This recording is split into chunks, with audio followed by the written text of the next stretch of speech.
الحمد لله وكفى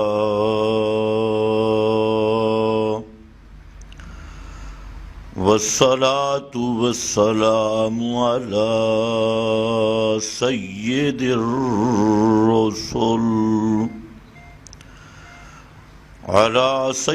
الرسل وخاتم الأنبياء.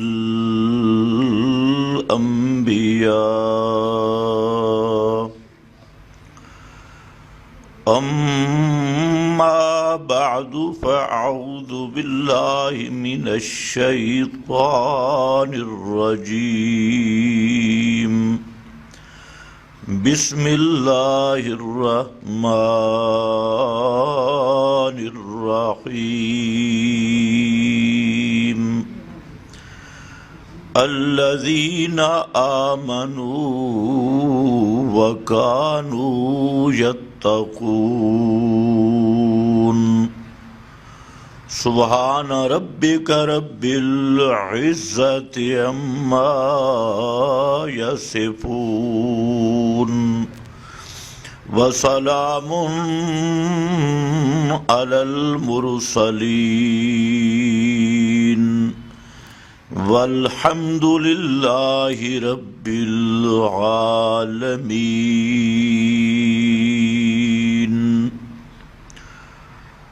انتہائی قابل قدر بزرگوں اور بھائیوں، گزشتہ بیان میں آپ حضرات کے سامنے ایمان کی علامتوں میں سے ایک علامت ذکر کی گئی، جس کا حاصل یہ تھا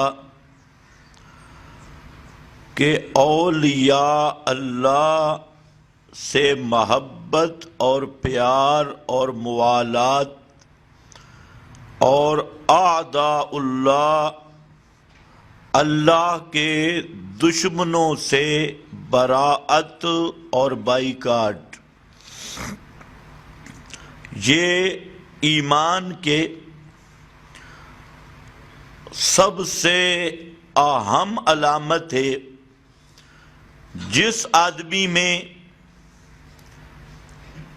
یہ جذبہ کہ اہل اللہ سے محبت، اولیاء اللہ سے پیار اور محبت کا تعلق، اور مشرک بدعتی ملحد بے دین سے براءت اور بائیکاٹ کا جذبہ موجود ہو، تو وہ سمجھے کہ وہ مومن ہے. یہ ایمان کی ایک علامت ہے، جس کو حضرت عبداللہ ابن عباس رضی اللہ تعالی عنہ نے نبی کریم صلی اللہ علیہ وسلم کا فرمان بیان کرتے ہوئے عجیب جملوں میں اس کو ذکر کیا، اور فرمایا کہ ان رسول اللہ صلی اللہ علیہ وسلم قال اوثق العرل ایمان. اوثق عرل ایمان، ایمان کا سب سے مضبوط کڑا، سب سے مضبوط گانٹھ کڑا، یہ وہ عروہ ہے جو قرآن پاک میں ہے، من یکفر بالطاغوت ویؤمن باللہ فقد استمسک بالعروۃ الوثقی. اس عروہ سے عرل ایمان، ایمان کے جتنی کڑیاں ہیں سب سے مضبوط کڑی اور سب سے مضبوط چیز وہ کیا ہے؟ الموالات فی اللہ والمعادات فی اللہ. آدمی کی معادات، دشمنی اللہ کے لیے، اور موالات محبت بھی اللہ کے لیے. والحب فی اللہ والبغض فی اللہ، یہ حضرت عبداللہ ابن عباس رضی اللہ تعالیٰ عنہ نے نبی کریم صلی اللہ علیہ وسلم سے نقل کیا۔ اور قرآن کریم پورا آپ اول سے آخر تک دیکھ لیں، جہاں اللہ نے ایمان کی گارنٹی دی اور ایمان کے تسلب کا بیان کیا، تو وہاں یہی بات ہے کہ اہل اللہ اور اولیاء اللہ سے محبت اور اللہ کے دشمنوں یعنی اعداء اللہ سے نفرت اور بائیکاٹ، اسی چیز کو قرآن نے بیان کیا۔ اور یہ ایک لمبا سلسلہ ہے جو قرآن مقدس اور حدیث میں اس کو بہترین انداز میں ذکر کیا گیا۔ ان میں ایک حدیث مشہور ہے کہ 7 آدمی وہ ہیں جن کو اللہ رب العزت قیامت کے دن اپنے عرش کے سائے کے نیچے جگہ عطا کریں گے۔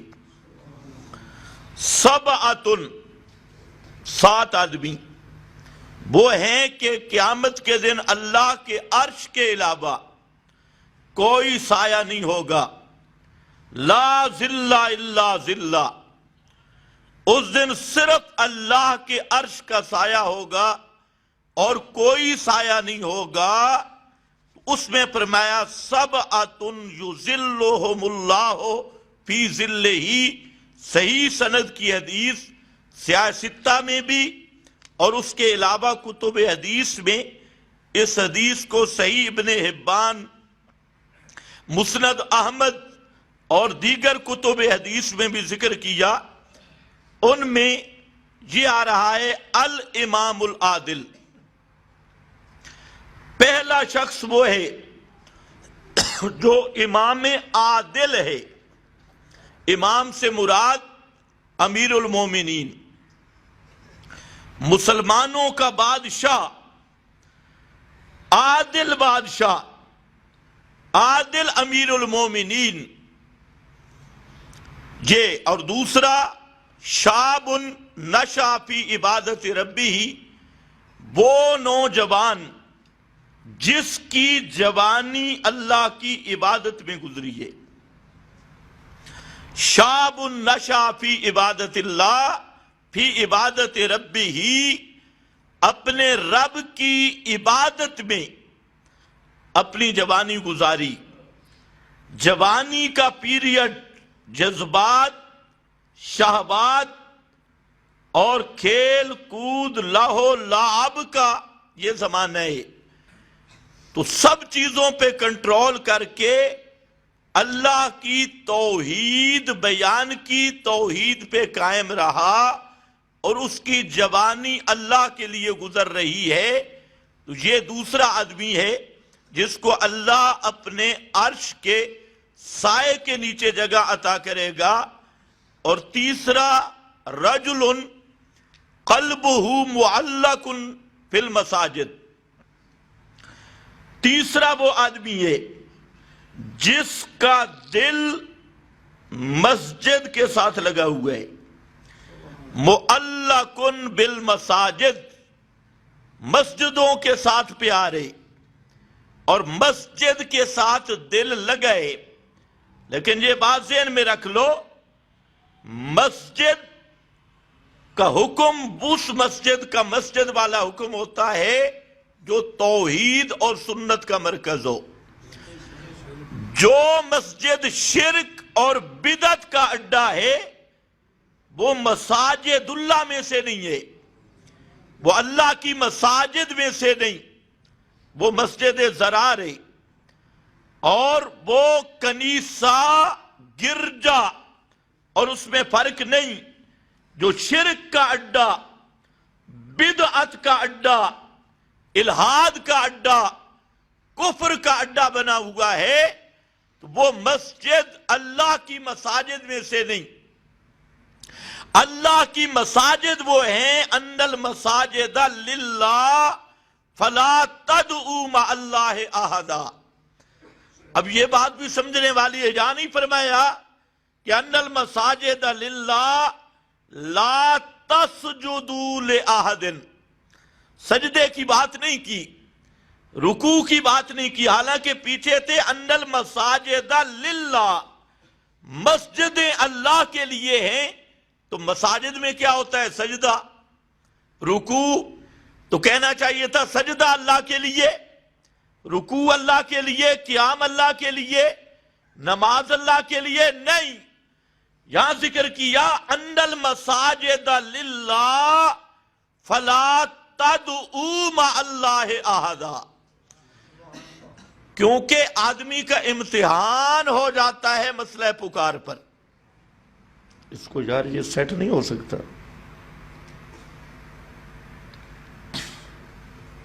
اس کی پوری سیٹنگ خراب کر دی۔ ان المساجد للہ فلا تدعوا مع اللہ احدا، آدمی توحید کا دعویٰ بڑا کرتا ہے، موحد ہوں، توحیدی ہوں، اور کوئی آدمی بھی اپنے شرک کو ماننے کے لیے تیار نہیں۔ ابو جہل تھا تو ابو جہل نے بھی اپنے شرک کا اعتراف نہیں کیا کہ میں مشرک ہوں، نہیں، وہ بھی جب کعبۃ اللہ کا طواف کرتا اپنی حج اور عمرہ میں، وہ جو پڑھتا تھا لبیک اللہم لبیک لا شریک لک، یہ کون پڑھتا تھا؟ یہ مسلم شریف کے اندر موجود ہے، مسلم شریف حدیث کی کتاب، کہ مشرکین عرب جب کعبۃ اللہ کا طواف کرتے تو وہ بھی کہتے تھے لبیک اللہم لبیک لا شریک لک، اللہ میں حاضر ہوں، کس بنیاد پہ حاضر ہوں کہ تیرا شریک کوئی نہیں۔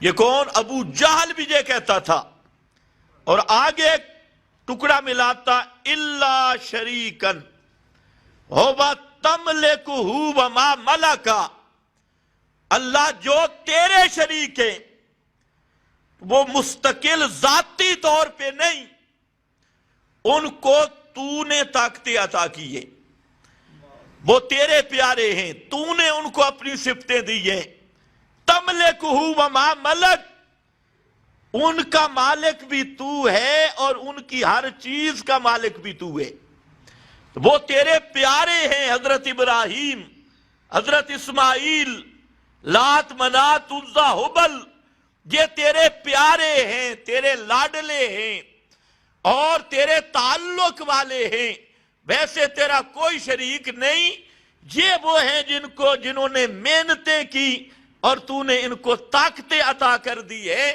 اور ان کو تصرف کی قوت دے دی، ان کو غیب دانی کا ملکہ دے دیا، تو یہ وہ ہستیاں ہیں، ورنہ ہم لا شریک لک، اللہ کی قسم ہم شریک نہیں کرتے۔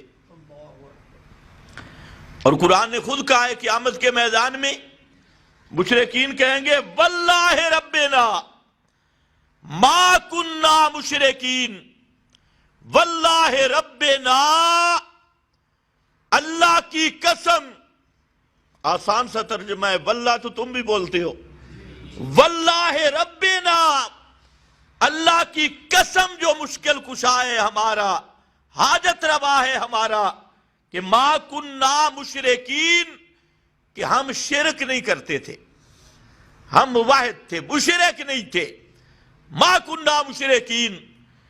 تو شرک کا اقرار کرنا بڑا مشکل ہے۔ ابو جہل بھی کہتے ہیں میں مشرک نہیں ہوں، مکہ والے مشرک اپنے آپ کا نام رکھتے حنفاء، کیا نام رکھتے؟ اپنے آپ کو مشرک نہیں کہتے تھے، نام کیا تھا؟ حنفاء۔ حنفاء کا معنی موحد، حنیف، حنیف کی جمع ہے حنفاء۔ تو مکہ والے مشرک اپنے آپ کو حنفاء کہتے، یہی وجہ ہے کہ یہودی اپنے آپ کو یہودی کہتے، قرآن نے بھی انہیں یہودی کہا۔ عیسائی اپنے آپ کو نصارہ کہتے قرآن نے بھی انہیں نصارہ کہا، اور مشرکین عرب اپنے آپ کو حنفاء کہتے، قرآن نے انہیں المشرکین کہا۔ وہ اپنے آپ کو حنفاء کہتے، اسی لیے علماء میں یہ بات چلتی ہے کہ المشرک کا لقب یہود کو نہیں ملا، المشرک کا لقب نصارہ کو نہیں ملا، المشرک کا بطور لقب کے مکہ کے مشرکوں کو ملا ہے۔ اس کی وجہ کیا ہے؟ تو اس کی وجہ بھی یہی ہے کہ یہود اپنے آپ کو یہود کہتے، عیسائی اپنے آپ کو نصارہ کہتے، ان کو یہود و نصارہ کہا گیا، اور مکہ کے مشرک تھے مشرک اور کہتے تھے ہم موحد ہیں، حنفاء تھے نرے مشرک۔ اس لیے قرآن نے ان کا لقب باقی نہیں رکھا، ان کو المشرک کا لقب دیا ہے پورے قرآن میں کہ تم موحد نہیں ہو، تم مشرک ہو۔ بڑا مشکل ہے۔ آج بھی جتنے مشرک ہیں اپنی حاجتوں مشکلوں میں غیر اللہ کو پکاریں گے، کوئی حضرت علی کو پکارے گا، کوئی کسی ولی کو پکارے گا، کوئی قبر والے کو پکارے گا، اور ان سے پوچھو تم کون ہیں تو کہتے ہم محبان اہل بیت ہیں، عاشقان اہل بیت۔ اور ادھر محبان اولیاء، یہ ساری محبی محبان، محبان اولیاء، محبان اہل بیت، عاشقان اولیاء، عاشقان اہل بیت۔ اور یہی بات تھی ابو جہل میں کہ کرتا ہر طرح کا شرک تھا اور کہتا ہم ہیں حنیف حنفاء۔ تو حنیف حنفاء کہ لفظ میں لکڑ ہضم پتھر ہضم، اور یہاں عجم پاکستان ہندوستان میں اس کا لفظ ہے ہر چیز ہضم ہے، ہر بدعت ہضم، اوپر اس کا لیبل لگا دو، ہر کفر، ہر شرک، ہر الہاد، ہر بے دینی ہضم ہو جاتی ہے، اوپر شرک کا لیبل لگا لو، بورڈ لگا دو، اور جو مرضی پوجا کرو تو وہ پوجا لوگ کہیں گے جی باقی یہ تو عاشق رسول ہے، محبان اولیاء ہے، اور عشق و محبت کے اس پردے میں شرک ہوتا ہے۔ شرک ہمیشہ پیار سے آتا ہے۔ کچھ چیزیں لوگ سمجھتے نہیں، کہتے ہم تو عاشق ہیں، عاشق نبی کے عاشق ہیں۔ تو میں نے کہا بالکل، مصر کی عورتیں حضرت یوسف کی عاشق بنی تھی،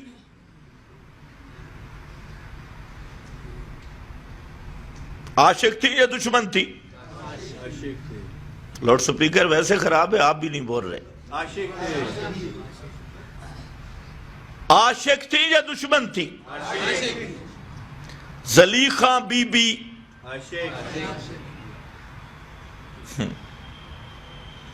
عاشق تھی، تو پھر اس کی مذمت کیوں کرتے؟ اس نے تو عشق کی کیا ہے نا، نبی کا عشق کیا ہے۔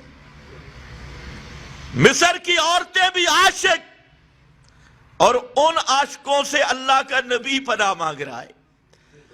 رب السجن احب الیہ، یا اللہ جیل جانا بہتر ہے ان عاشقوں سے۔ یہ جو عاشق میرے سامنے آ گئی، ان سے جیل بہتر ہے۔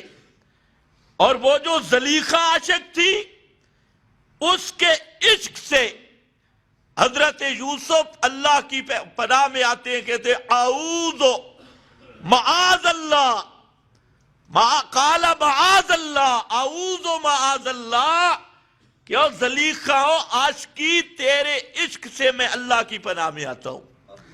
تو اس نے بھی کیا کیا تھا؟ عشق۔ قالت ہے تلک، یہ دشمنی میں نہیں کہا تھا، عشق میں کہا تھا۔ تو معلوم ہوتا ہے ہر عشق جائز نہیں، عشق اور محبت وہ جائز ہے جو اللہ اور اس کے رسول کی منشا کے مطابق ہو۔ اسی لیے قرآن نے یہ واقعہ ذکر کیا کہ محبت وہی معتبر ہے جو اللہ کے مقرر کردہ معیار اور محمد الرسول اللہ صلی اللہ علیہ وسلم کے اسوہ حسنہ کے مطابق ہے، اور جو اپنی طرف سے بنائی ہوئی محبت دی عاشق عاشق عاشق، تو وہ پھر مصر کی کراڑیوں کا عشق ہوگا اور اس زلیخہ والا عشق ہوگا، اور جو محبت اللہ کو مقصود ہے، پیغمبر کو مقصود ہے، وہ محبت حاصل نہیں ہوگی۔ ہم کہتے ہیں محبت وہ کرو جو اللہ رسول کی منشا کے مطابق ہے۔ جب عشق و محبت میں ایک ولی اللہ کو تم الہ بنا رہے ہو، جب عشق و محبت میں اللہ کے نبی کو الوہیت کا مقام دیا جا رہا ہے اور اوپر لیبل عشق کا ہے، حضرت علی کو مشکل کشا کہا جا رہا ہے، عشق کے لیبل میں اولیاء اللہ کو حاجتوں میں پکارا جا رہا ہے، عشق کے لیبل میں ان کے نام کی نظر و نیاز، منت منوتی، 11ویں 12ویں، یہ سب کچھ ہو رہا ہے، اوپر عشق کا لیبل لگا ہوا ہے، تو پھر اس عشق کا نام شریعت میں شرک ہے، جس طرح مصر کی عورتوں کے عشق کا نام شریعت میں بے غیرتی ہے۔ بات تو آسان سی ہے، سمجھ پتہ نہیں کیوں نہیں آتی۔ محبت کے بھی مدارج اور منازل ہیں۔ تو میں عرض یہ کر رہا تھا، ہر بندہ کہتے ہیں میں مواحد ہوں، گدھے کی پوجا کرے اس کو کہے وہ مشرک ہے، توبہ توبہ توبہ توبہ، میں مشرک نہیں ہوں، عاشق ہوں، قبر پوجے مشرک نہیں ہوں، عاشق ہوں۔ توحید اور شرک کا امتحان ہوتا ہے مسئلہ پکار پر۔ توحید اور شرک کی آخری منزل اور امتیازی مسئلہ جہاں مشرک اور موحد کے درمیان فارق ہے، وہ ہے مسئلہ پکار والا۔ بولو شابش، کون سا مسئلہ؟ پکار والا مسئلہ۔ یہاں سے سب ایجنکشن لگ جاتے ہیں، کسی کو ٹیکا لگانا ہو نا تو پکار والا مسئلہ ہے۔ اس لیے وہاں ذکر کی ان المساجد للہ فلا تدعوا مع اللہ احدا، مسجد اللہ کے لیے لا تدعوا مع اللہ احدا، اللہ کے ساتھ کسی دوسرے کو نہیں پکارنا۔ لا تدعو، پکارنا نہیں، سورو پکار نہیں کرنی۔ کہتے ہیں جی یہ جو مکہ کے مشرک تھے نا، وہ اللہ کو نہیں پکارتے تھے اور غیر اللہ کو پکارتے تھے۔ اس لیے جہاں من دون اللہ کا معنی ہے نا، اس کا مطلب یہ ہے اللہ کو چھوڑ کر غیر کو پکارنا، اللہ کو نہ پکارنا اور غیر اللہ کو پکارنا۔ اور ہم اللہ کو بھی پکارتے ہیں، اولیاء اللہ کو بھی پکارتے ہیں۔ ہم اللہ کو چھوڑتے نہیں، ہم یا اللہ بھی کہتے ہیں، یا علی مدد بھی کہتے ہیں، یا اللہ بھی کہتے ہیں، یا رسول مدد بھی کہتے ہیں۔ اور جو پرانے مشرک تھے وہ اللہ کو چھوڑ کر، اب مولوی نے صحیح معنی کیا، چھوڑ کر یعنی اللہ کو نہیں پکارتے تھے اور غیر اللہ کو پکارتے تھے۔ میں نے کہا مولوی صاحب جھوٹ ہے، قرآن کہتا ہے کہ کعبۃ اللہ کا خلاف پکڑ کر وہ کہتے اللہم ان کان ھذا ھو الحق، ھذا ھو الحق۔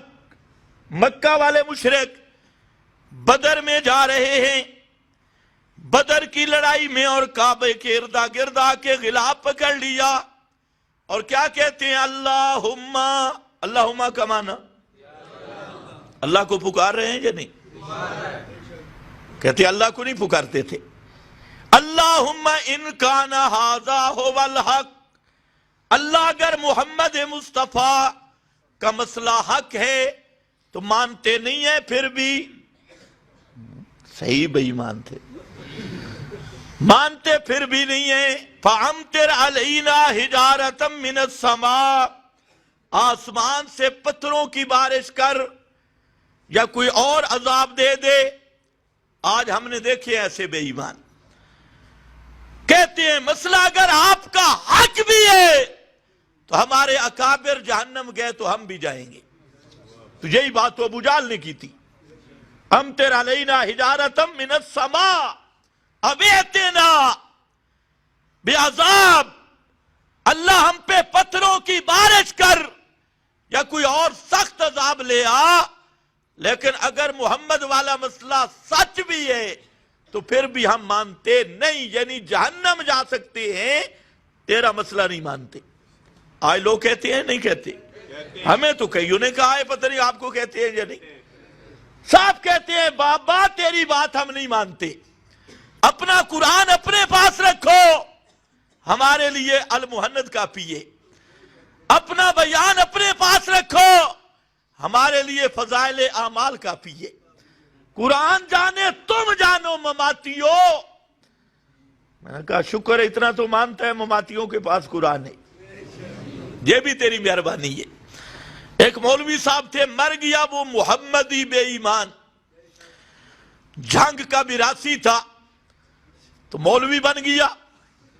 تو اس نے تقریر کی، اس نے کہا اگر کسی مسجد میں کوئی امام آئے اس سے سوال کرو کہ درس قرآن دے گا یا فضائل اعمال پڑھے گا،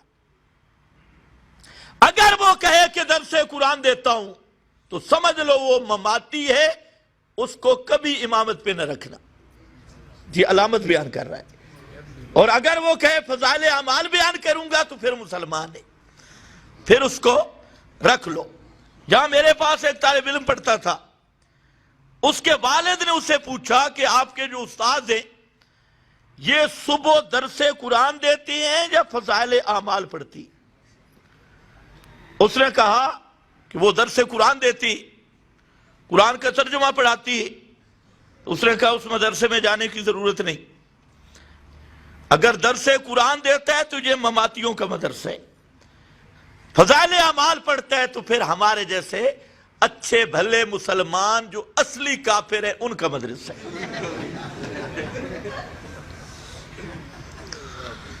یہ معیار ہے لوگوں کا، توجہ ہے نا میری طرف؟ اللہ کو چھوڑ کر نہیں۔ یہاں اگر کوئی مولوی یا عربی جاننے والا ہو تو وہ ذرا میرے لفظوں پہ غور کرے، فَلَا تَدْعُوا مَعَ اللہ، مَعَ اللہ، مَعَ اللہ، ماں کا معنی ساتھ، پنجابی معنی نال، اللہ نال دوسرا نہ پکارو، اللہ کے ساتھ دوسروں کو مت پکار۔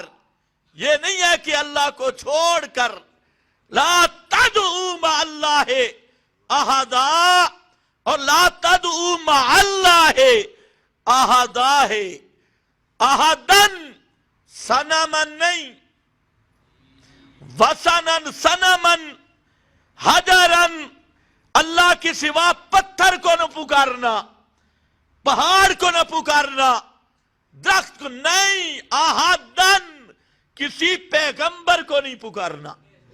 یہ احدن کا لفظ آتے ہی ذوی العقول کے لیے ہے، کسی ولی کو نہیں پکارنا، کسی فرشتے کو نہیں پکارنا۔ تو یہاں اس لیے ذکر کیا ان المساجد للہ، تو میں عرض کر رہا تھا تیسرا آدمی وہ ہے رجل قلبہ معلق بالمساجد، وہ آدمی جس کا دل مسجد کے ساتھ لٹکا ہوا ہے، معلق مسجد کے ساتھ لگا ہے۔ یہ تیسرا وہ خوش نصیب آدمی ہے کہ جس کو اللہ قیامت کے دن اپنے عرش کے سائے میں جگہ عطا کریں گے، جس دن کوئی سایہ نہیں ہوگا۔ اور معلق بالمساجد جب ہوگا نا تو وہ مسجد کی خدمت بھی کرے گا، مسجد کی تعمیر بھی کرے گا، مسجد کے ساتھ محبت بھی ہوگی۔ اپنے گھر کو کیسے سنوارتے ہو؟ ایک ایک چیز۔ اور مسجد بھی جب چندہ دینا پڑ جائے مسجد میں، ویسے مانگتا نہیں ہوں، بات کر رہا ہوں، تو مجھے مانگنے کی ضرورت کیا ہے؟ یہ تو آپ کا اپنا مرکز ہے، مانگتے تو وہ ہیں جنہوں نے اپنے پاس رکھنا ہو۔ تو جب یہ مسجد کا سارا مرکز ہی آپ کا ہے تو میں نے آپ سے کیا مانگنا ہے؟ تو میں عرض یہ کر، مسجد میں دینا ہو، دیکھیں گے بھئی اوہو 10 روپے آگے، 5 والا نوٹ حکومت نے نکالا نہیں، یہ وہ اللہ کن بالمساجد کیسے ہے؟ خدا کے بندے مسجد میں دینا کام آئے گا۔ اللہ کے رسول صلی اللہ علیہ وسلم نے جس کی ترغیب دی، ایک حدیث ہے مسند میں، وہ پڑھ کر میں حیران ہو گیا۔ نبی کریم صلی اللہ علیہ وسلم نے فرمایا کہ من بنا للہ مسجدن، یہاں پر بھی للہ آیا، ان المساجد للہ، من بنا للہ مسجدن، آیا وہ مسجدن، تو فرمایا ایک حدیث میں یہ لفظ زائد ہے جس پہ فرمایا پرندے کے گھونسلے جتنی مسجد بنائی، پرندے کے گھونسلے، یہ لفظ زائد ہے، پرندے کے قفس گھونسلے جتنی بھی مسجد بنائی، اس کو بھی اللہ جنت میں گھر دے گا۔ لیکن سوال یہ ہے کہ پرندے کے گھونسلے میں نماز پڑھ لو گے؟ پرندے کے گھونسلے میں تو آپ کا سر بھی نہیں آتا، تو پرندے کے گھونسلے جتنی مسجد کیا؟ تو مطلب ہے اپنی طاقت کے مطابق حصہ ڈالا مسجد میں، ایک اینٹ دی، 2 اینٹیں دی، جتنا بھی دیا۔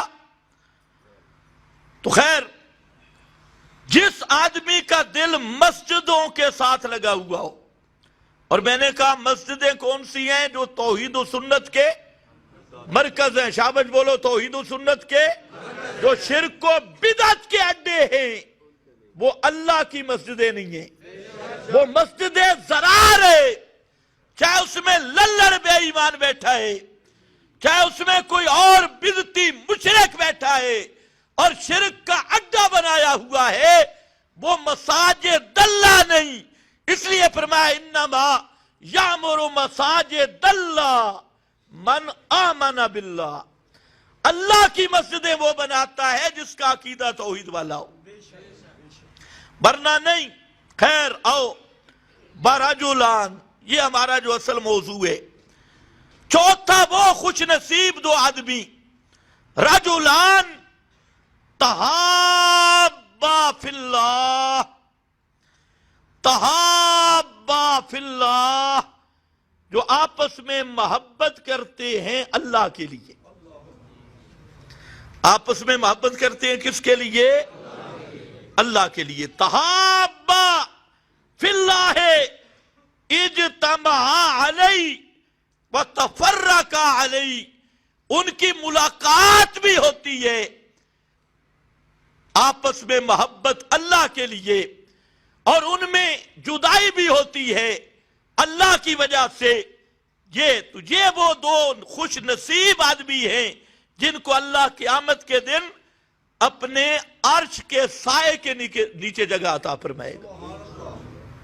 تو معلوم ہوتا ہے کہ آپس کی محبت، آپس کا پیار، اہل ایمان کے ساتھ محبت اور پیار، یہ ہے علامات ایمان سے، یہ اوسق العرل ایمان ہے، سب سے بڑا عمل ہے۔ آج اس کی ضرورت ہے کہ کوئی مباحث کہیں پر بھی ہے، اس کو دوسرے کے ساتھ محبت، دوسرے کے ساتھ تعلق، دوسرے کے ساتھ الفت، کس جذبے کے ساتھ؟ جذبہ توحید کے ساتھ، اور اس لیے کہ یہ اللہ کی توحید کو مانتا ہے، پیارے پیغمبر کی سنت کو مانتا ہے۔ سفیان ابن عیینہ بڑے محدث سے فرماتے ہیں النظر الی رجل من اہل السنہ عبادت، سب سے بڑی عبادت اس آدمی کی زیارت کرنا ہے جو سنتوں کو زندہ کرتا ہے اور بدعات کو مٹاتا ہے، بدعت کو مٹاتا ہے، تو اس کا چہرہ دیکھنا سفیان ابن عیینہ کہتے ہیں کہ یہ عبادت ہے۔ اور یہ سفیان ابن عیینہ کی اپنی بات نہیں، یہ مسلم کی حدیث میں آ چکا ہے، مسلم شریف کی حدیث میں ہے کہ نبی کریم صلی اللہ علیہ وسلم نے آخری دور میں، آخری زندگی کے آخر میں قبرستان کی زیارت کی، اور واپسی پہ جو آپ نے جملہ فرمایا تھا کہ بدت انا قد رأینا اخواننا، میری یہ تمنا اور خواہش ہے کاش میں اپنے بھائیوں کو دیکھ لیتا۔ کون تمنا کر رہی ہے؟ کاش میں اپنے بھائیوں کو دیکھ لیتا۔ تو جن کے دیکھنے کی اللہ کے رسول تمنا کرے، ان کا دیکھنا عبادت ہوگا یا نہیں؟ وہ کون لوگ ہیں اخواننا؟ وہ دوسری حدیث میں آ چکے ہیں، الذین یحیون سنتی بعد ما امیتت، وہی بدعات کے دشمن، بدعتوں کو برباد کرنے والے اور سنتوں کو آباد کرنے والے، سنت کو زندہ کرنے والے، بدعت پہ رگڑا لگانے والے، یہ وہ بھائی جن کو اللہ کے رسول نے فرمایا اور اللہ کے رسول نے ان کے دیکھنے کی تمنا کی ہے۔ تو جن کے دیکھنے کی اللہ کے محبوب نے تمنا کی ہو، ان کا چہرہ دیکھنا عبادت ہے۔ اور اسی لیے سفیان ابن عیینہ نے فرمایا کہ النظر الی رجل من اہل السنہ، اہل بدعت نہ ہو، اہل بدعت حسنہ موزی، ہر بدعت پہ حسنہ کا بورڈ لگایا، اہل سنہ، اور اہل السنہ وہ ہے جو بدعتوں کا رگڑا نکالنے والا ہے، وہ نہیں ہے صرف جو مونچھوں کا رگڑا نکالنے والا ہے۔ یہ سنن عادیہ ہیں، یہ جس نے شلوار کا رگڑا نکال دیا اس کو گھٹنوں تک، اوپر گھٹنوں تک لے آیا، یہ نہیں سنت۔ سنت وہ ہے جو بدعت کے مقابلے مراد ہے، الذین یحیون سنتی۔ تو اور اس کے آگے پھر اور مضمون ذکر کیا، رجل طلبتہ امرأۃ ذات منصب و جمال، ایک وہ جوان آدمی جس کو گناہ کی دعوت دی گئی ایسی عورت کی طرف سے جو عورت ہے بھی خاندانی عورت اور ہے بھی خوبصورت عورت، وہ خاندانی نسب والی عورت اور جمال والی عورت اس کو گناہ کی خود دعوت دیتی ہے، اور یہ کیا کہتے ہیں، انی اخاف اللہ، میں اللہ سے ڈرتا ہوں، انی اخاف اللہ، اور کوئی وجہ نہیں، اللہ کا خوف ہے میرے دل میں، اس لیے میں یہ دعوت قبول نہیں کرتا۔ آج تو فحاشی کا دور ہے، بے حیائی کا دور ہے، فیس بک یہ دجال کا آلہ ہے، یہ جو موجودہ فیس بک ہے، یہ بے حیائی، یہ دجال کا وہ سواری ہے جس پہ اکثر سوار ہو کے گر چکے ہیں۔ اور یاد رکھو یہ فیس بک پر جتنی بے حیائی اور فحاشی ہوتی ہے، سب سے زیادہ آج باقاعدہ لڑکیوں کو ایک تنخواہ دے کے لگایا ہوا ہے کہ مسلمان نوجوان لڑکوں کو اپنی طرف میل کرو، اور یہ سب یورپین باقاعدہ چینل بنے ہوئے ہیں، ساری رات فیس بک کی لعنت پہ، فحاشی اور بے حیائی پہ مسلمان لگا ہے، گپ لگانے کے لیے لگا ہے۔ تو یہ یاد رکھ لو، زنا ایک قرض ہوا کرتا ہے، چاہے کسی طریق سے بھی ہو۔ اگر آپ کسی کی بیٹی بہن سے فیس بک پہ گپ لگا رہے ہیں تو تیری عزت کبھی محفوظ نہیں رہ سکتی، سوال نہیں پیدا ہوتا۔ اور کچھ جو بڑے بے ایمان ہیں وہ کیا کہتی ہیں، ایک آدمی سے میں نے پوچھا کہ یار یہ کیا تو ساری رات گپے لگاتا ہے؟ تو کہتا ہے کہ میرے ساتھ کچھ لڑکیاں فرینڈ ہیں، ان کو مسئلہ سمجھاتا ہوں۔ دور بے ایمانہ، لڑکے ختم ہو گئے، لڑکیوں کو مسئلہ سمجھاتا ہے، ان کو مسئلہ سمجھا رہا ہے۔ نوجوان ختم ہو گئے، باقی مسئلہ بیان کرنے کی کوئی جگہ نہیں۔ تو یہ شیطان کے گر ہیں، اس لیے جس قوم میں فحاشی اور بے حیائی عام ہو جائے وہ قوم برباد ہو جاتی ہے، وہ گھر برباد ہو جاتی ہیں، وہ نسلیں برباد ہو جاتی ہیں۔ تو اس لیے یہاں اس حدیث میں ذکر کیا کہ یہ جو اکثر لڑکیاں فیس بک کی فرینڈ ہوتی ہیں یہ تو ہوتی زانیہ بدکارہ ہیں اور بے نسب ہیں، بے نسل ہیں۔ اور جہاں حدیث میں آتا ذات و منصب، ذات و نسب، ذات و منصب، ایسی عورت جو اعلیٰ خاندان کی ہو اور اعلیٰ صورت والی ہو وہ دعوت دیتی ہے برائی کا، آگے سے یہ کہتا ہے انی اخاف اللہ، میں اللہ سے ڈرتا ہوں۔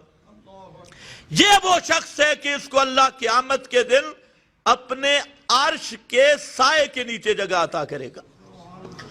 اور فرمایا رجل، ساتواں آدمی، چھٹا آدمی، رجل تصدق، وہ آدمی جو اللہ کی راہ میں مال دیتا ہے، تصدق، خرچ کیا اور صدقہ دیا۔ کیسے دیا؟ اخفا حتی لا تعلم شمالہ ما تنفق یمینہ، حتیٰ کہ اس کے بائیں ہاتھ کو پتہ ہی نہیں کہ دائیں ہاتھ نے کتنا خرچ کیا ہے۔ اللہ کی راہ میں یوں خرچ کرتا ہے، آج تو 10 روپے دے نا 4 جگہ پہ بتائے گا یار، لیکن یہ ہے اللہ کی رضا کے لیے خرچ کیا اور صدقہ کیا خفیہ، یہ سب سے بہتر صدقہ ہے۔ کچھ لوگ کہتے ہیں ہم ایصال ثواب کرتی، اور ایصال ثواب کی شکل کیا بنائی؟ کل 40ویں، جمعراتیں، ختم شریف، یہ ایصال ثواب 11ویں، 12ویں۔ تو ہم کہتے ہیں اس میں تو کئی خرابی ہے، ایک تو بدعت ہے اور بدعت کا ثواب نہیں، دوسرا ریاکاری ہے، ریاکاری کا ثواب نہیں۔ جو کرنے والے ہو وہ بھی سوچ لو یہ ساری رسمیں کیوں ہوتی ہیں، اللہ کے لیے یا برادری کے لیے؟ کہتے اگر کل نہیں کریں گے لوگ کہیں گے مر گیا مردود، نہ فاتحہ نہ درود، برادری کو کیا منہ دکھائیں گے؟ تو پھر ایمان سے بتاؤ جب لوگوں کو دکھلاوے کے لیے ہے تو ثواب ہوگا؟ بدعت ہے تو ثواب ہوگا؟ جب بدعت ہے ثواب نہیں، ریاکاری ہے ثواب نہیں، تو تمہارے ابا جی کو کیا ثواب کا ایصال ہوگا؟ تمہیں ثواب نہیں، ایصال ثواب تو تھا کوئی ثواب ہو نا۔ تو یہ جتنی بدعتیں کرتے ہو خدا کے لیے سوچو کہ اس کی بجائے آپ صدقہ کریں، کسی صحیح مسجد پہ دے دیں، مدرسے پہ دے دیں، کسی غریب کو دے دیں خفیہ دے کر، اور یہ نیت کریں کہ اس کا ثواب میری اماں کو ملے، میرے باپ کو ملے، میرے بھائی کو ملے، تو یہ ثواب ہوگا۔ اور یہ ایصال ثواب کا طریقہ ہے۔ اور جو تم کرتی ہو کہتے ہیں یہ تو جی ختم نہیں مانتے، یہ تو جمعراتیں نہیں مانتے، یہ تو بھائی ہمیں کیا تکلیف ہے، ہم بھی حلوہ کھا لیتی، تم نے حلوہ کھلانا ہے، چاول کھلانے ہیں تو ہمیں کیا تکلیف ہے، لیکن ہم تمہارے ایمان کی خیر بناتی کہ تم خرچ بھی کرو ریاکاری کے لیے۔ بدعات و رسومات میں اللہ نے یہ طے کر رکھا ہے کہ عبادت وہی قبول ہوگی جو محمد مصطفیٰ کی سنت کے مطابق ہوگی، ورنہ کوئی عبادت قبول ہو سکتی۔ اور یہ ختم، یہ 40ویں، یہ ختم یاسین، اور یہ جناب کل، یہ جمعراتاں، یہ 12ویں، یہ 11ویں، اور یہ سارے ایصال ثواب کے جو عجمی طریقے ہیں یہ میرے محمد مصطفیٰ نے نہیں بتلائے، صحابہ نے نہیں بتلائے۔ اور دوسرا اگر غور کر لو یہ سب ریاکاری پہ مبنی ہیں، لوگوں کو دکھانا مقصود ہے۔ اگر اپنے والدین سے نیکی کرنا مقصود ہے، ان کے حق میں دعا کر، صدقہ کر اور خفیہ کر، اور نیت یہ کر کہ میرا اس صدقے کا جو ثواب ہے اللہ میرے والدین کو دے، میرے بھائی کو دے، میرے فلاں کو دے، یہ ہوگا ثواب۔ اور یہ طریقہ شریعت میں ہے، ایصال ثواب کا۔ اب ہم جب صحیح طریقہ بتاتے ہیں کیا کہتے ہیں؟ یہ تو حلوے کو بھی نہیں مانتے، یہ تو خیرات کو بھی نہیں مانتے، یہ تو ایصال ثواب کو بھی نہیں مانتے۔ تم جو ایصال ثواب کرتے ہو ایصال ثواب نہیں، وہ ایصال عذاب ہے۔ ہاں وہ ہوگا بھی تجھے ملے گا، لا تزر وازرۃ وزر اخری۔ اور ساتواں آدمی جو اللہ کے عرش کے سائے کے نیچے ہوگا، ساتواں آدمی وہ کون ہے؟ رجل ذکر اللہ، تنہا بیٹھا ہے، کوئی آدمی اس کے قریب نہیں، اور سوچ رہا ہے اللہ کے انعامات کو، اپنی کمزوریوں کو بھی سوچ رہا ہے، اللہ کے انعامات کو بھی سوچ رہا ہے۔ اور یہ سب سے بہتر وقت تہجد والا ہے، وہاں پر ذہن بالکل خالی ہوتا ہے، اور تہجد میں نوافل بھی پڑھو، مراقبہ بھی کرو۔ یہ اصل مراقبہ ہے کہ اللہ کی نعمتوں کو سوچو، اپنے گناہوں کو سوچو، اور پھر اللہ سے اپنی اپنی زبان میں بات کرو۔ مولوی جو تمہیں عربی دعائیں بتلاتے ہیں اس کی کوئی ضرورت نہیں، پشتو والا پشتو میں بات کرے، اردو والا اردو میں کرے، پنجابی والا پنجابی میں کرے۔ یہ وہ وقت ہے اللہ کی رحمت سے گپ لگانے کا، یہ تہجد والا وقت۔ ذکر اللہ، اللہ کی یاد آئی، یاد آتے ہی ففاضت عیناہ، اس کی آنکھوں میں آنسو آ گئے، اللہ کو یاد کر کے رو پڑا۔ بڑا مقام ہے، اللہ کو یاد کر کے رو پڑا، اللہ کی خشیت سے رو پڑا، اللہ کی محبت میں رو پڑا، اللہ کے انعامات جو اللہ نے اس پہ کیے ان کو سوچتا سوچتا کہ اللہ نے مجھ پہ کتنے انعامات کیے، اور میں کتنا کمزور ہوں، کتنی میری کمزوریاں ہیں۔ اپنی کمزوریوں کو سوچا، اللہ کے احسانات انعامات کو سوچا، اسی حالت میں ففاضت عیناہ، اس کی آنکھوں میں آنسو آ گئے۔ فرمایا یہ وہ آدمی ہے کہ قیامت کے دن اللہ اس کو اپنے عرش کے نیچے جگہ عطا کرے گا۔ کتنے آدمی آگے؟ 7 آدمیوں کو۔ اور ہمارا موضوع کیا تھا؟ اللہ کے لیے محبت کرنا اور اللہ کے لیے بغض رکھنا۔ تو وہ بھی آ گیا، تحابا فی اللہ اجتمعا علیہ وتفرقا علیہ۔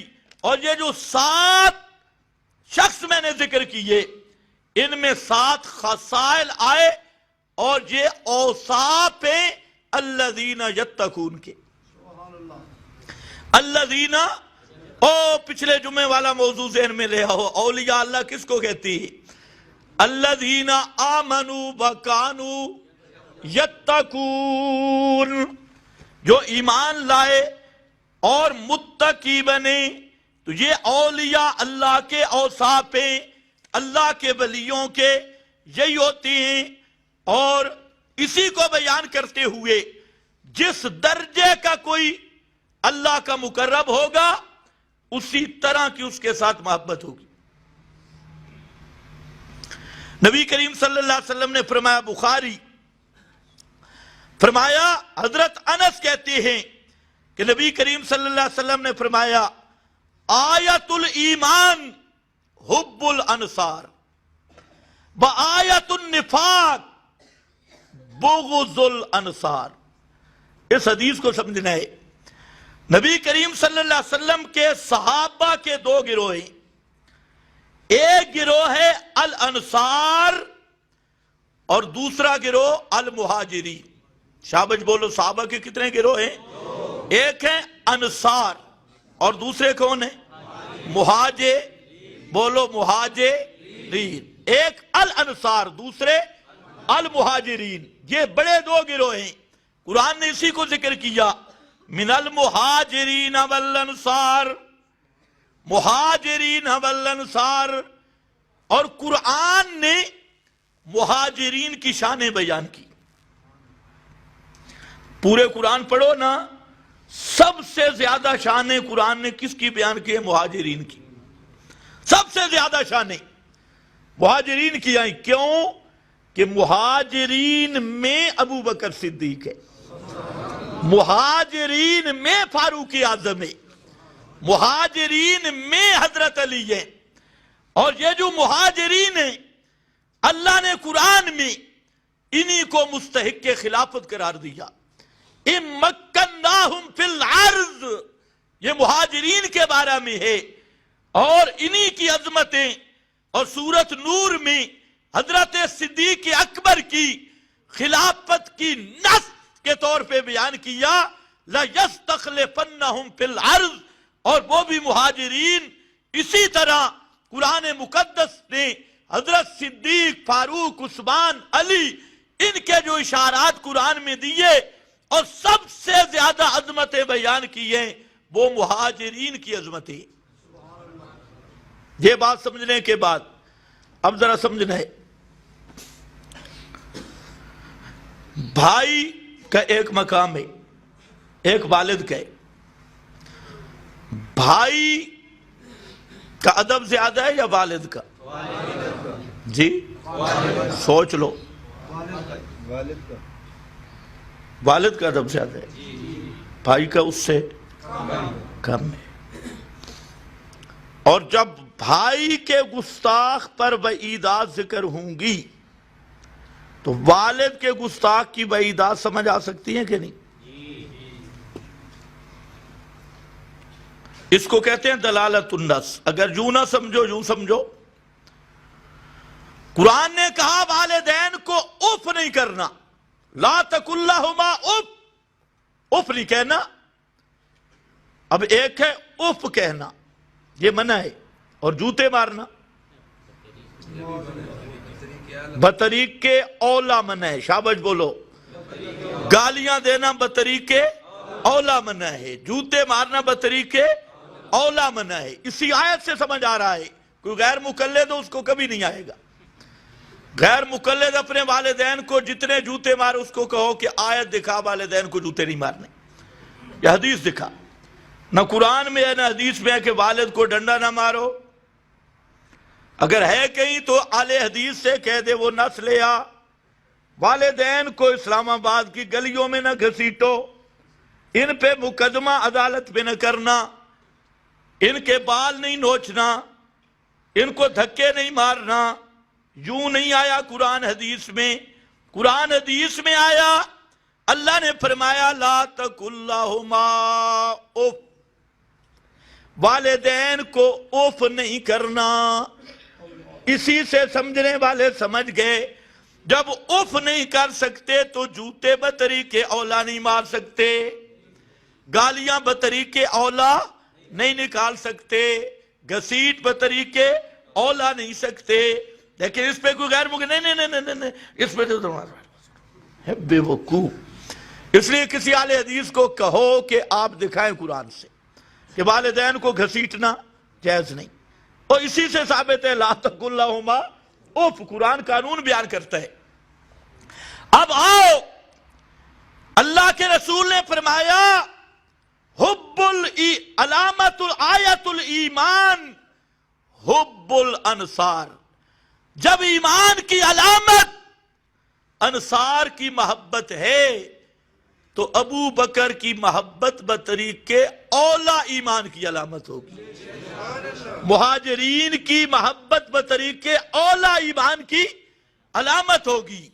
جب انصار کی محبت علامت ایمان ہے تو ابو بکر، عمر، عثمان، علی کی محبت یہ ایمان کی سب سے بڑی علامت ہوگی. اب کچھ بات میری سمجھ گئے؟ اس کو کیا بولتے ہیں؟ بدلالت النص. یہ ہے بطریق اولویت. تو انصاری صحابہ ان کی محبت ایمان تو مہاجرین کی بطریق اولا ایمان کی علامت. اور اسی طرح آیت النفاق بغض الانصار، منافقت کی علامت انصار سے بغض رکھنا. جب انصاری صحابہ سے بغض رکھنے والا وہ منافق کے تو ابو بکر و عمر عثمان علی سے بغض رکھنے والا بطریق اولا منافق ہے، بطریق اولا منافق ہے۔ بغض الانصار، تو یہاں پر بھی اہل اللہ کے ساتھ محبت رکھ جس درجے کا اہل اللہ ہے۔ اس پر بہت لمبی احادیث ہے، میں نے تو صرف آپ کو ایک مسئلہ بتانا تھا وہ بتا دیا۔ آخر میں ایک روایت پیش کی جاتی ہے، شاید یہ پھر رہ جائے، اور تمام غالی اہل بدعت اس روایت کو عوام کے سامنے پیش کر کے گمراہ کرتے ہیں۔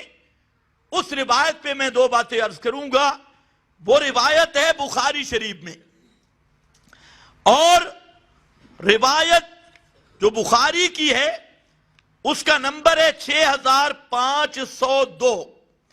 بخاری شریف میں مشہور روایت ہے، سارے ملا بیان کرتے ہیں کہ نبی کریم صلی اللہ علیہ وسلم کی طرف منسوب کر کے فرماتے ہیں کہ ما یزال عبدی یتقرب الی بالنوافل۔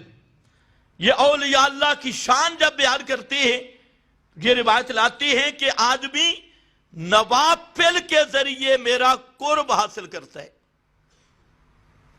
نوافل پڑھ کے میرا قرب، سارے پریشان ہو گئے، یہ روایت سنو، قرب حاصل کرتا ہے۔ یتقرب الی بالنوافل حتی احبہ، اتنا مقرب ہو جاتا ہے کہ میں اس سے محبت کرنے لگتا ہوں۔ احبہ، محبت کرتا ہوں۔ فَإِذَا أَحْبَبْتُهُ، اللہ فرماتے ہیں جب میں اس سے محبت کرتا ہوں، أَحْبَبْتُهُ كُنْتُ سَمْعَهُ الَّذِي يَسْمَعُ بِي، میں اس بندے کے کان بن جاتا ہوں، وہ میرے ساتھ سنتا ہے۔ وَبَصَرَهُ الَّذِي، میں اس آدمی کی آنکھیں بن جاتا ہوں، وہ میرے ساتھ دیکھتا ہے۔ بَيَدَهُ الَّتِي، اور میں اس آدمی کے ہاتھ بن جاتا ہوں۔ يَبْطِشُ بِهَا، وہ ان کے ساتھ پکڑتا ہے۔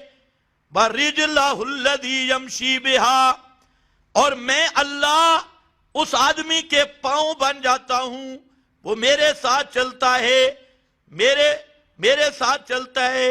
وَإِنْ سَأَلَنِي، اگر وہ مجھ سے مانگے، لَأُعْطِيَنَّهُ، میں اس کو عطا کرتا ہوں۔ یہ ایک لمبی روایت ہے، اس روایت کو سب پیش کرتی ہیں، رافضی بھی، بریلر بھی، اور للہڑ بھی، اور آپ کے بعض مداہن اشاعتی بھی، سب پیش کرتی۔ کیوں جی؟ یہ بخاری شریف میں آ گئی، اس لیے اب جب بخاری میں آ گئی تو یہ روایت، اور سب سے زیادہ اس روایت کی وجہ سے گمراہ ہوئے ہیں اہل حدیث۔ اہل حدیث کا سب سے بڑا قصور اور سب سے بڑی گمراہی، سب سے بڑی غوایت، سب سے بڑی ضلالت اور سب سے بڑا کفر یہ ہے کہ وہ روایات کو کتاب اللہ پر حاکم مانتی، قرآن کو روایتوں کے تابع بناتی، اور جو روایت آ گئی اس کو قرآن پہ حاکم ماننا۔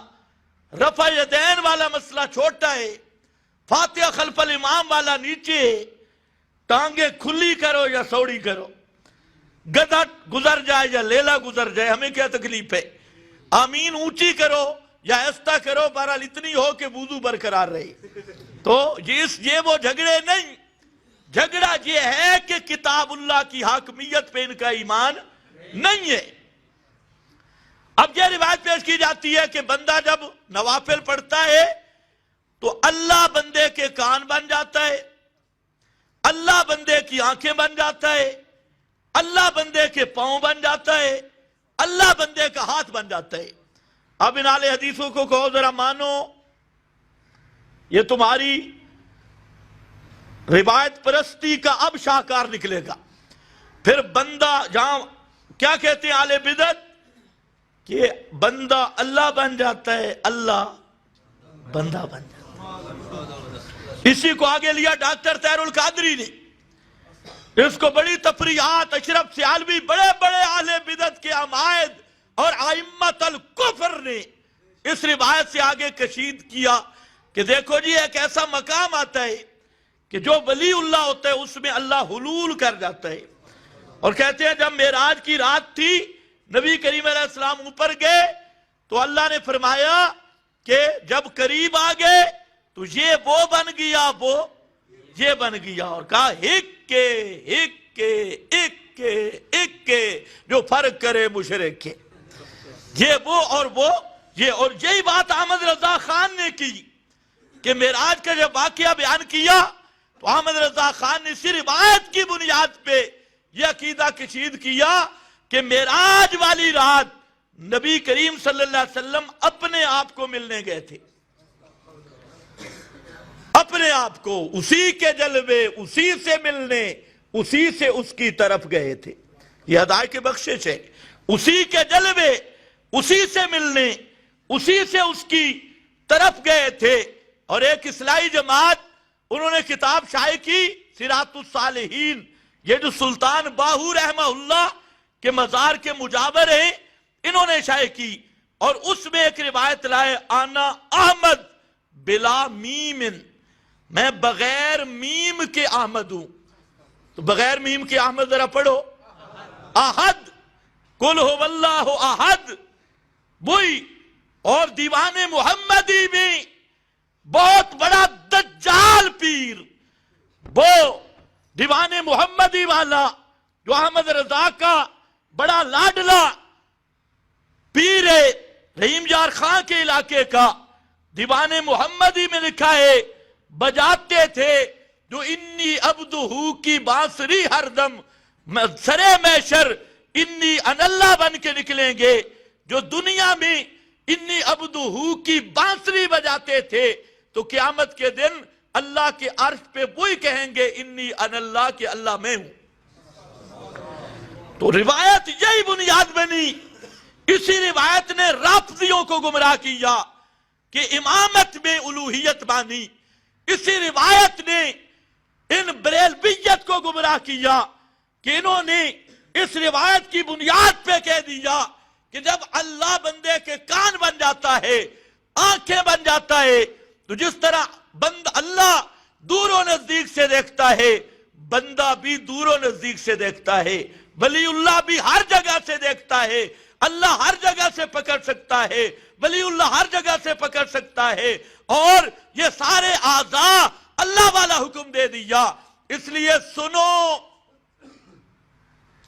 اس روایت کو میں نے سب کتب حدیث میں تلاش کیا، سب بخاری میں آئی، اب تک جو میں نے اس پہ تحقیق کی، اور انشاءاللہ یہ تحقیق بالکل حق تحقیق ہے۔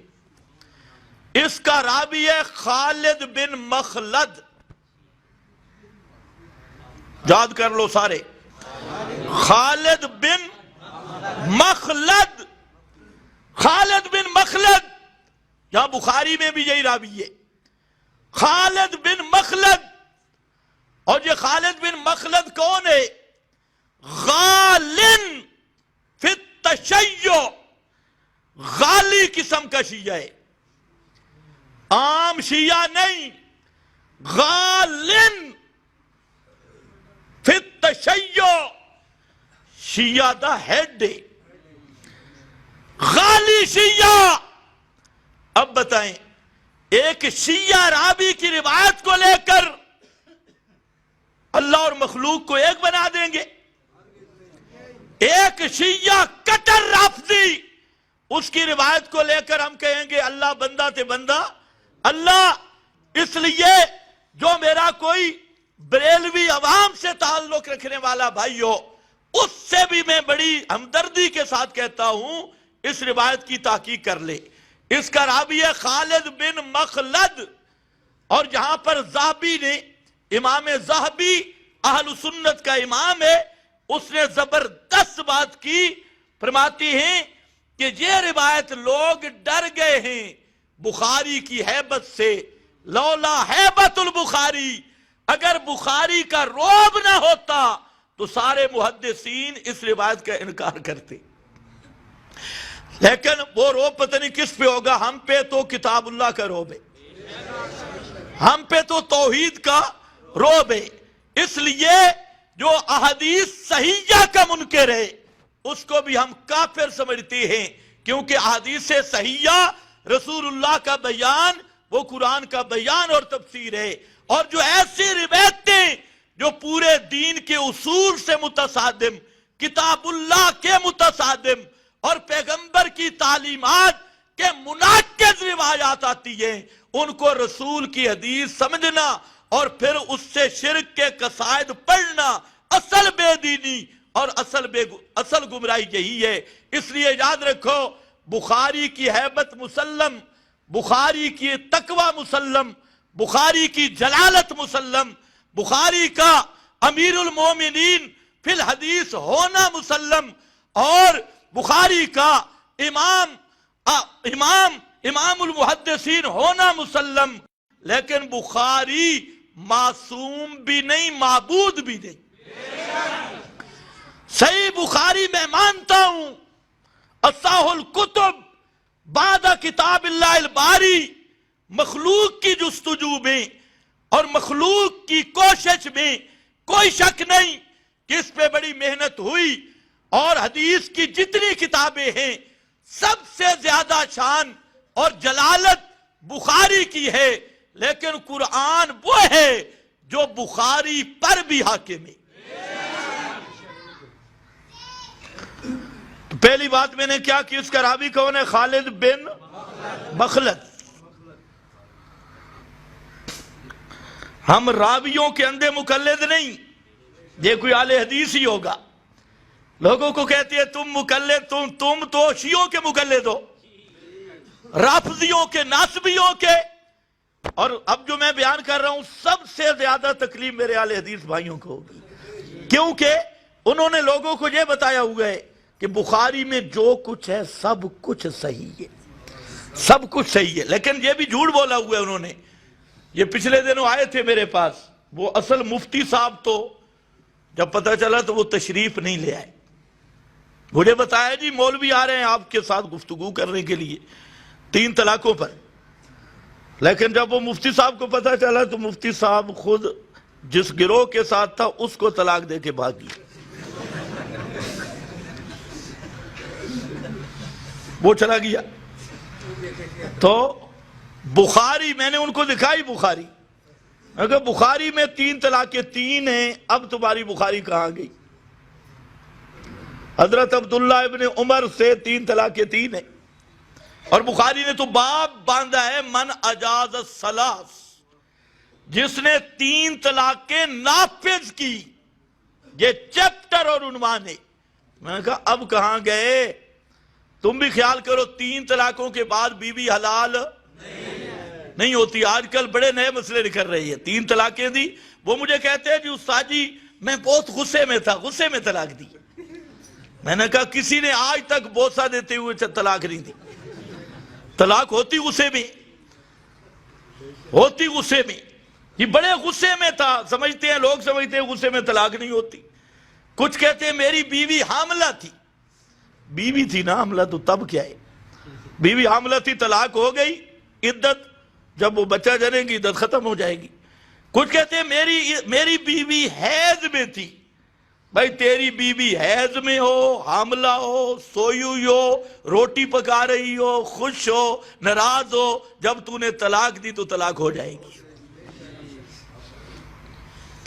وہاں پر گواہوں کی ضرورت بھی نہیں ہے۔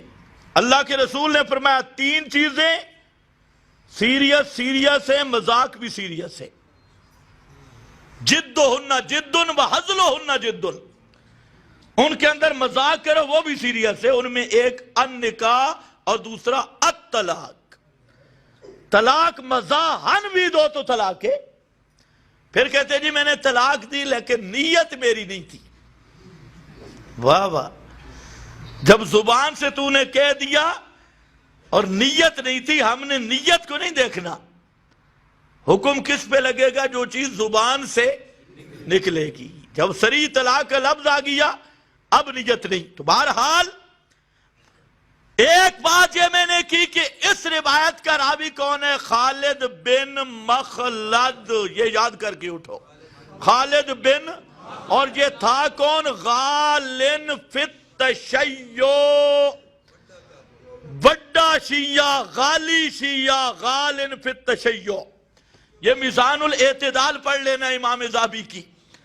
دوسرا، اس روایت کا جو تعویل کرتے ہیں وہ تعویل اگرچہ بہت بعید ہے، ہمارے نزدیک اس روایت کا ثبوت رسول اللہ صلی اللہ علیہ وسلم سے نہیں ہے. اگر خالد بن مخلد نہ بھی ہوتا، سارے راوی ثقہ ہوتے، تو قرآن کہہ رہا تھا لیس کمثلہ شیء، لیس کمثلہ، اللہ جیسا کوئی بھی بن سکتا. اور یہ روایت کہتی ہے اللہ بندے کا پاؤں بن جاتا ہے، ہاتھ بن جاتا ہے، فلاں بن جاتا ہے. اور خدا کا قرآن کہتا ہے لیس کمثلہ شیء، اللہ جیسا کوئی بھی نہیں. خالد بن مخلد آ گیا. اگر سارے راوی ثقہ ہوتے اول سے آخر تک متصل، تب بھی یہ خبر واحد تھی. اور قانون یہ ہے کتاب اللہ کے مد مقابل خبر واحد کی کوئی حیثیت نہیں. یہ میری بات نہیں، یہ امام الائمہ، امام اعظم امام ابو حنیفہ رحمت اللہ تعالی علیہ کا اصول یہ کہتا ہے. کوئی مولوی مجھ پر ناراض ہونے سے پہلے اصول شاچی دیکھ لے، حسامی دیکھ لے، توضیح طلبی دیکھ لے، اور اگر کوئی اہل حدیث ہے نخبۃ الفکر دیکھ لے، اور علل حدیث دیکھ لے، اور دوسری کتب اصول حدیث کی دیکھ لے، مقدمہ ابن صلاح دیکھ لے، باقی کتابیں دیکھ لے. اہل اصول فقہ والے بھی، اہل اصول حدیث والے بھی، محدثین بھی اور فقہا بھی متفق ہیں کہ خبر واحد صحیح ظنی ہے اور اللہ کا قرآن قطعی ہے. اور ظن کبھی قطعی کے مقابلے میں چل سکتا نہیں ہے. لوگوں نے تعویلیں بھی کی ہیں لیکن وہ تعویل صحیح بنتی نہیں. تعویل یہ کی، تعویل بھی بتا دیتا ہوں. تعویل یہ کی کہ جب آدمی اللہ کا قرب حاصل کرتا ہے تو آدمی کے کان، ہاتھ، پاؤں، اعضاء یہ اللہ کی مرضی کے مطابق ہو جاتی، مرضی کے مطابق ہو جاتی ہے. میں نے کہا پھر معصوم بن جاتا ہے. عصمت کس کا خاص ہے؟ انبیاء کا، انبیاء کا خاص ہے. اور یہ معصوم ہو جاتا ہے؟ قطعاً نہیں. اس لیے بعید بعید تعویلیں کرنے کی ضرورت نہیں. اتنے مڈ تے رمبا رکھ ہے ہی خالد بن مخلد، ہے ہی کوئی چیز نہیں. خیر بہرحال یہ چونکہ اس مضمون پر لوگ اکثر آج کل نیٹ پہ چلی ہوئی ہے، تو ان حضرات سے میری گزارش ہے کہ اس روایت کو دیکھ لو اور قرآن مقدس کو بھی دیکھ لو. لیس کمثلہ شیء. اور قرآن کے ہوتے ہوئے قرآن نے اوصاف اولیاء اللہ بیان کیے، اولیاء اللہ کی شانیں بیان کی. وہ انشاءاللہ چلیں گی آئندہ جمعہ پر بھی کہ اولیاء اللہ کے شانیں اور عظمتیں کیا ہیں. تو جو قرآن اور احادیث صحیحہ میں ہے ہمارا ان پہ ایمان ہے. جھوٹی روایتوں کو ہم ماننے والے نہیں ہیں. بآخر دعوانا الحمدللہ.